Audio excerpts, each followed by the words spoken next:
Halo, perkenalkan nama saya Brevo Runtu dari kelas 12 IPS 1. Saya di sini berperan sebagai moderator dari kelompok 1 dan sekarang kami akan memulaikan presentasi dari kelompok 1 kami. Perkenalkan, nama saya Asmini Birahim. Perkenalkan, nama saya Abi Beu. Perkenalkan, nama saya Ananda Ben. Perkenalkan, nama saya Vanita. Perkenalkan, nama saya Audita Bulihi. Perkenalkan, nama saya Febrianti Adinda Sumigar. Perkenalkan, nama saya Gloria Wangka. Perkenalkan, nama saya Dwi Safitri Juali. Perkenalkan, nama saya Farhan Lode. Perkenalkan, nama saya Billy Tulango.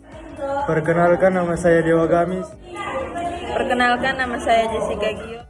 Perkenalkan, nama saya Alvaro Parwita. Perkenalkan, nama saya Awin Ariel Irfan Sarwinso. Perkenalkan, nama saya Gilbert Kakondo. Perkenalkan, nama saya Garis Tiara. Globalisasi adalah proses mendunianya suatu hal sehingga batas antara negara menjadi hilang. Globalisasi didukung oleh berbagai faktor seperti perkembangan teknologi, transportasi, ilmu pengetahuan, telekomunikasi, dan sebagainya, yang kemudian berpengaruh pada perubahan berbagai aspek kehidupan dalam masyarakat. Nah, di globalisasi ini juga memiliki dampak positif dan negatif. Dampak positif yaitu 1. Perubahan tata nilai dan sikap. 2. Perkembangan ilmu pengetahuan dan teknologi. 3. Tingkatnya kehidupan yang lebih baik. 4. Menguatkan supremasi hukum dan perlindungan HAM. 5. Adaptasi etos kerja dan kemandirian. 6. Perluasan peluang pasar perdagangan luar negeri. Nah, untuk yang negatif yaitu mengubah gaya hidup lebih modern dan konsumtif. Beberapa orang memilih pola konsumsi berlebihan dan boros, gaya hidup individualis dan materialistis, termasuk pengaruh negatif globalisasi. Ada juga konsep pemahaman yang lebih mementingkan dunia hingga mengabaikan nilai-nilai. Faktor 1. Perkembangan teknologi informasi dan transportasi. 2. Pesatnya perkembangan teknologi informasi dan transportasi membuat kegiatan jual beli antar negara menjadi lebih mudah. 3. Meningkatnya kerjasama internasional. 4. Kemudahan transportasi. 5. Ekonomi terbuka. Ciri-ciri adanya tergantungan antara pasar dan produksi dengan kerjasama ekonomi antar negara tersebut. 2. Adanya perkembangan teknologi di berbagai aspek. Adanya berbagai macam masalah bersama yang harus diselesaikan seperti pencemaran lingkungan. Definisi globalisasi menurut para ahli. Yang pertama, Robertson. Globalisasi diartikan sebagai proses yang menghasilkan dunia tunggal. Kedua, Giddens. Globalisasi diartikan sebagai proses dua arah yang terjadi proses saling memengaruhi. 3. Nichols Abercrombie. Globalisasi mengacu pada proses di mana dunia dianggap menjadi satu ruangan. Teori tentang globalisasi. Yang pertama, teori ekonomi kultur. Ulf Hannes mengatakan bahwa dalam proses globalisasi, kultur tradisional berangsur digantikan oleh kultur modern dari barat. Menurut Hannes, kultur tradisional munculnya dalam batas komunitas serta terpaku pada ruang dan waktu tertentu. Kultur tradisional pun lazimnya diciptakan, diperagakan, dan diciptakan ulang melalui interaksi langsung tatap muka. Adapun kultur modern mampu melintasi batas ruang dan waktu. Penciptaan dan peragaan kultur modern didukung oleh teknologi, komunikasi, juga transportasi. Hannes melukiskan 4 kemungkinan yang terjadi sering pergantian kultur, yakni 1. Homogenisasi global. Kultur barat akan mendominasi sehingga mengancam keunikan kultur lokal pribumi. Seluruh dunia seakan menjadi jiplakan gaya hidup, pola konsumsi, nilai dan norma, serta gagasan dan keyakinan masyarakat barat.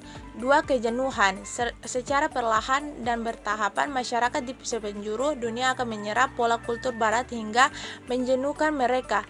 Dalam jangka panjang, setelah melalui beberapa generasi, maka bentuk, makna, dan penghayatan kultur lokal akan layap. 3. Kerusakan kultur. Pengaruh kultur barat memiliki kecenderungan merusak kultur pribumi. 2. Teori sistem dunia.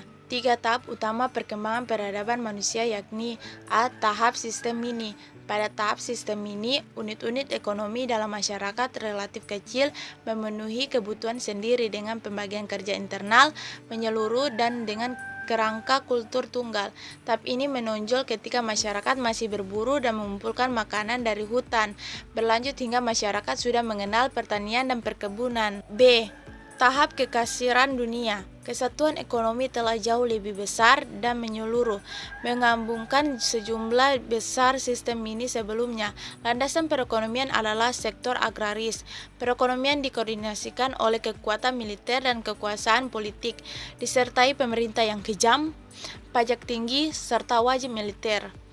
Kekaisaran dunia ini pun senantiasa terlibat dalam peperangan dan penaklukan imperialis negara yang menonjol pada tahap kekaisaran dunia, antara lain Cina, Mesir, dan Romawi kuno. Tahap ekonomi dunia. Tahap ekonomi dunia mulai berkembang pada akhir abad ke-16 sebagai cikal bakal globalisasi. Peran negara, pemerintah sebagai badan pengatur dan koordinator aktivitas ekonomi melalui merosot dan perlahan digantikan oleh pasar. Fungsi negara sebatas memastikan tetap berlangsungnya aktivitas ekonomi, perdagangan bebas, dan hubungan perdagangan yang menguntungkan. 3. Teori pembangunan ekonomi. Teori yang dikemukakan oleh Martin Wolf ini memiliki asumsi pokok sebagai berikut. 1. Globalisasi merupakan proses menuju kemakmuran yang merata bagi semua negara di dunia. 2. Globalisasi dapat dimaknai sebagai tahapan pembangunan ekonomi paling akhir dan semua negara adalah faktor dan kompetisi dalam arena globalisasi. 3. Penguasaan modal kapital yang besar merupakan penentu keberhasilan memenangkan kompetisi dalam arena globalisasi. 4. Agar mampu menjadi aktor yang unggul, negara berkembang harus mengikuti pengalaman negara maju dalam pembangunan perekonomian. Nah, sekian hasil diskusi dari kelompok kami.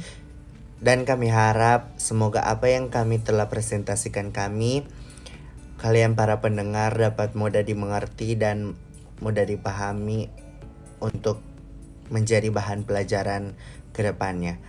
Dan kami berharap juga semoga nilai dari kelompok kami bisa mendapatkan nilai yang baik dan cukup memuaskan. Sekian dan terima kasih.